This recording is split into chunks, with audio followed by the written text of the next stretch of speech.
My name is Liam Corbin Ashford. I was 33 when my stepmother looked me straight in the eye and said, "Tell your wife you inherited debts, and watch how she reacts." I almost laughed. Not because it was funny, because it felt unnecessary. "There are no debts," I said. "I know," she replied calmly. "That's not the point." That's when I stopped smiling, because she wasn't guessing. She was certain. "Say it exactly like that," she added. "Don't change a word." I hesitated for a second. Not long, just enough to feel it. Because tests like that don't come from nowhere. "What am I looking for?" I asked. She held my gaze. "Truth," she said. Simple, clear, uncomfortable. I didn't argue, didn't question it again. I just nodded. Because deep down, something already felt off. Later that evening, I walked into the house. She was in the kitchen, phone in her hand, relaxed, normal. "Hey," she said without looking up. "Hey." I didn't sit, didn't move around. I just stood there and said it, exactly how I was told. "My father left me debts," I said, "and I'm expected to pay them." Silence. Not long, but long enough. Then she looked up, and in that 1 second, everything changed. Not sympathy, not concern. Something else. Something sharper. Something calculating. "How much?" she asked. Too fast. Too focused. And just like that, I knew this wasn't about me. Not even close. I leaned against the counter, watched her, because now, this wasn't a conversation. It was a reveal, and she had just made the first move. "How much?" she asked again. Not softer, not slower, just clearer, like the number mattered more than anything else I could say. I didn't answer right away. I watched her instead, the way her fingers tightened slightly around the phone, the way she stopped pretending to do anything else, focused, waiting. That told me more than the question itself. "I'm still going through it," I said finally. Not a lie, just not the truth. Her jaw shifted, small movement, but controlled. "Is it bad?" she asked. There it was, not "are you okay?" Not "what does this mean for us?" Just, "how bad is it?" I nodded slowly. "Bad enough." Silence. Then she looked down at her phone, unlocked it, typed something quickly, too quickly, then locked it again. That part mattered, because now, this wasn't reaction, this was action. "Maybe we should talk to someone," she said. "A lawyer or financial advisor." I almost smiled, not out loud, just inside, because the speed of that suggestion wasn't normal. It was prepared. "I'll handle it," I replied. Simple, flat. She nodded, but didn't push, which was strange, because normally she would ask questions, details, plans. Tonight, she didn't. She just accepted it, too easily. That's when I knew this wasn't new to her. This was something she had already thought about, already planned around, and now she was adjusting it in real time. I stepped away from the counter. "Where are you going?" she asked. "Upstairs," I said. A small pause. Then I added, "Just need a minute." She didn't stop me, didn't follow. And that was the part that confirmed everything. Because if this was real, she would have stayed close. But she didn't. She stayed right there, with her phone. I didn't go upstairs. Not really. I stopped halfway, just out of sight, close enough to hear, far enough not to be seen. Because now, this wasn't about what she said to me. It was about what she said when I wasn't there. I waited. 5 seconds. 10. Then, her voice, low, controlled. "He said it's debt," she whispered. A pause.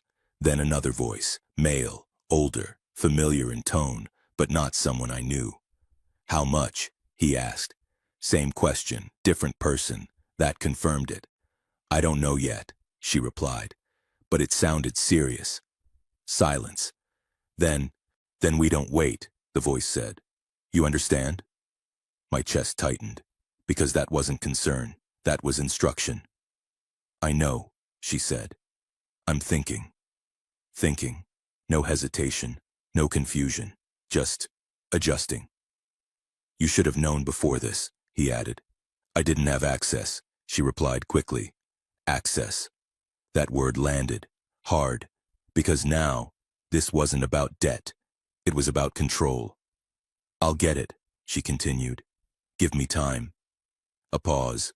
Then, don't take too long, the voice replied. Click. Call ended.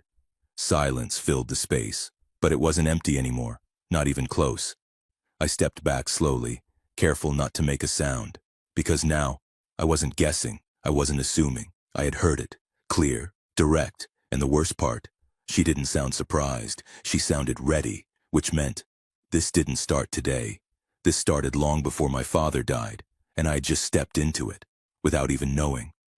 I went upstairs this time, actually went, closed the door behind me and sat on the edge of the bed.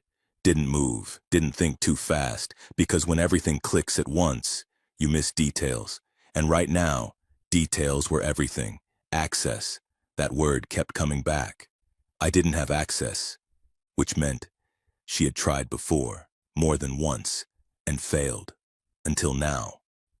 I pulled my phone out and opened my banking app again. The account was still there, untouched, exactly where I left it. Good. That meant I was still ahead, for now. I locked the screen and leaned back, thinking, not about money, about timing, because if she was willing to act this fast, then she wasn't reacting to the debt, she was reacting to the opportunity. And that meant she believed something else was coming, something bigger. That's when I stood up, walked to the closet, reached behind the second shelf, and pulled out the folder. The real one. The one no one knew about. Inheritance. Transferred weeks ago. Secured. Protected. Invisible. I flipped through it once, then closed it. Because now, this wasn't about protecting it. It was about using it. I walked back to the bed, sat down again, and took a slow breath. Because this part mattered. Not confrontation, not anger, strategy. I pulled my phone out again, scrolled, stopped on one contact, my stepmother. I stared at the screen for a second, then typed, "You were right." 3 dots appeared instantly, then her reply, "I know, don't rush it." I stared at that message, then leaned back. Because now, this wasn't just a test anymore, it was a setup, and I was already inside it. I gave her exactly what she wanted. Time.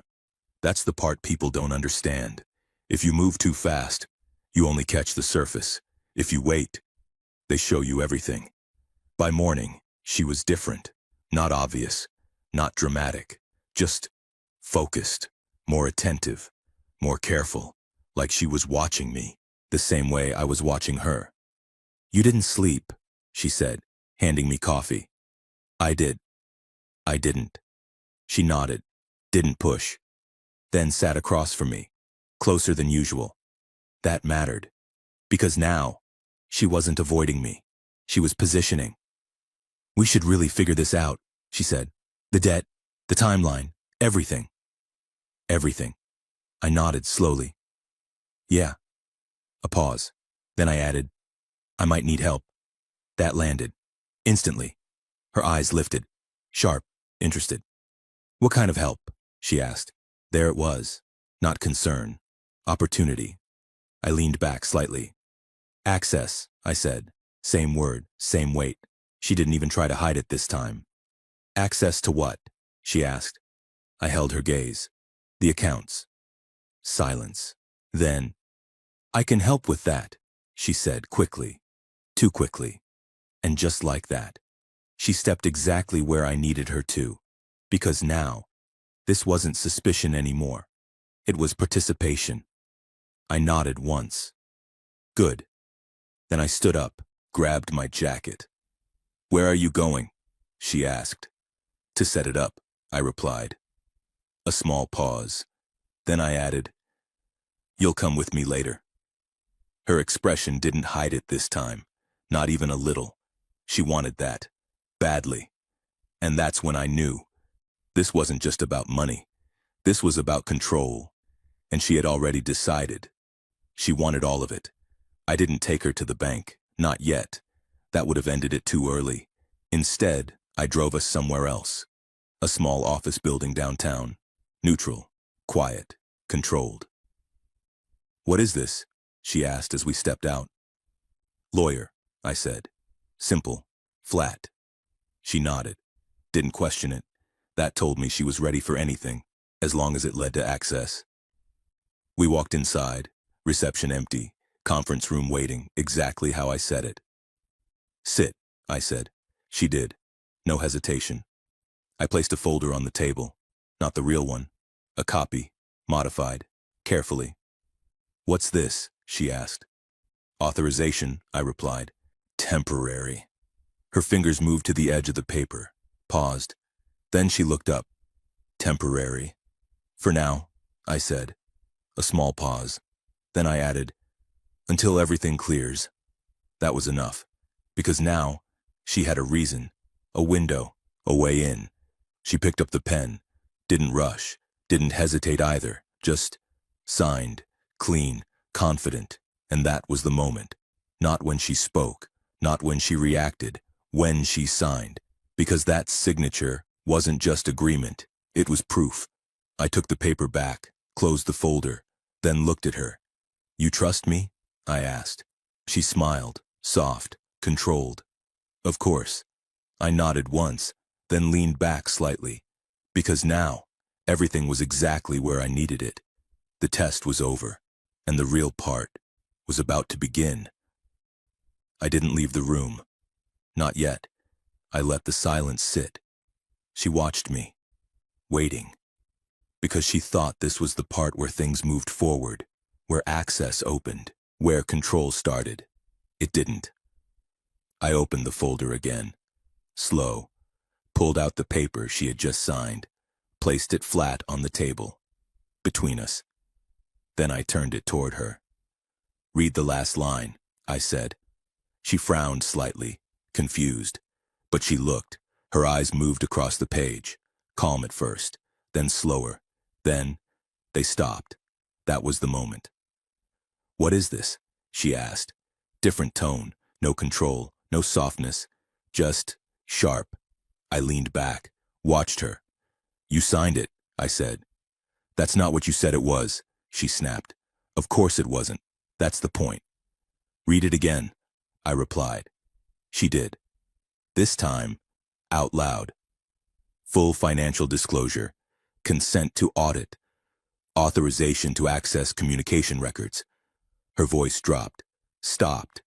Because now, she understood. Not everything, but enough.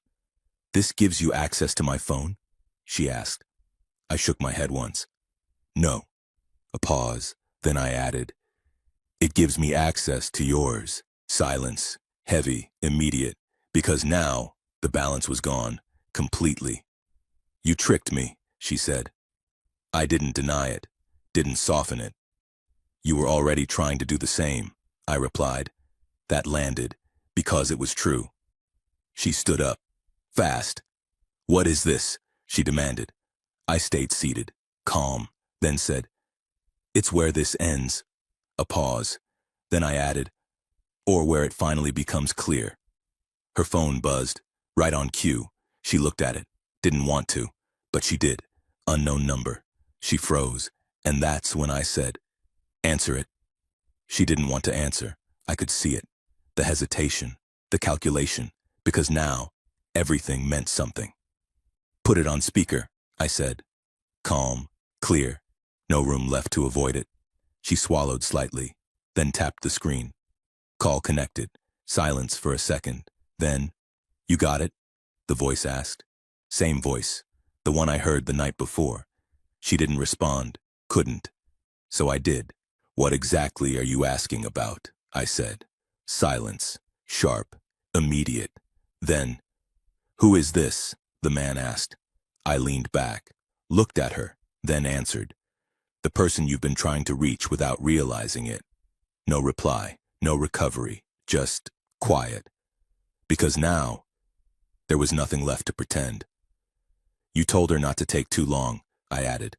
Looks like you ran out of time. Click. Call ended. She stood there, still, phone in her hand, but not holding anything anymore. Because whatever she thought she had was gone. I stood up slowly, closed the folder, picked it up, then looked at her, not angry, not emotional, just clear. My father didn't leave me debt, I said. A small pause, then I added, he left me a filter. Her eyes lifted, confused, then something else, too late. Everything you said, everything you did, I continued, you did it thinking I had nothing. Silence, heavy, final. I stepped toward the door, stopped for a second, then said, you weren't looking for help.